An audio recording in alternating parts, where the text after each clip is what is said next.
Orlando Bloom has been a Hollywood household name for some years now. He mostly became famous for his role in the Pirates of the Caribbean series, and of course for playing the action elf Legolas in the Lord of the Rings movies.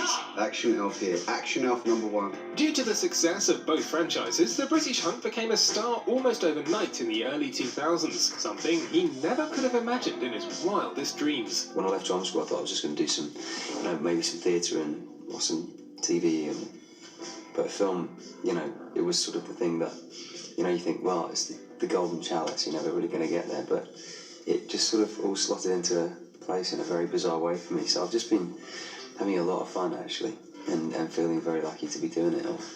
And he's doing it all right. Screaming girls, paparazzi, people asking for autographs. Bloom blossomed into a world-famous superstar.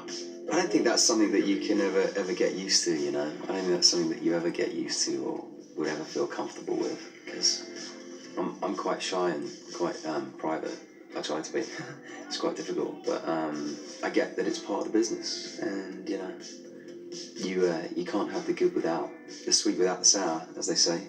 While Orlando might not be the biggest fan of the fame that comes with his job, he has found a way to make good use of it, and that's through activism. He's part of the environmental group Global Green and is a UNICEF ambassador. It looks like he inherited his sense of justice from his dad.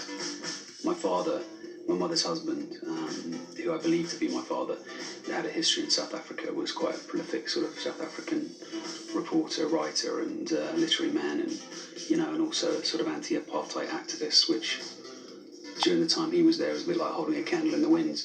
If you're curious why the actor referred to him as the man he believed to be his father, that's because he was raised by Harry Bloom, who died when the superstar-to-be was just 4 years old. It wasn't until little Orlando turned 13 that his mum revealed Harry's best friend was actually his biological dad, and that they'd agreed on this way of conceiving because Harry was unable to have kids. So now that that's been clarified, it's time to move on to the star's collection of tattoos. He actually has a bunch of them, but the most famous one has got to be his son's name in Morse code on his right arm. The youngster is called Flynn, but the tattoo artist seems to have been a little tired that day and accidentally spelled it Fryn. Fans spotted the mistake on the actor's Instagram account, and Orlando had to get an extra dot added in later.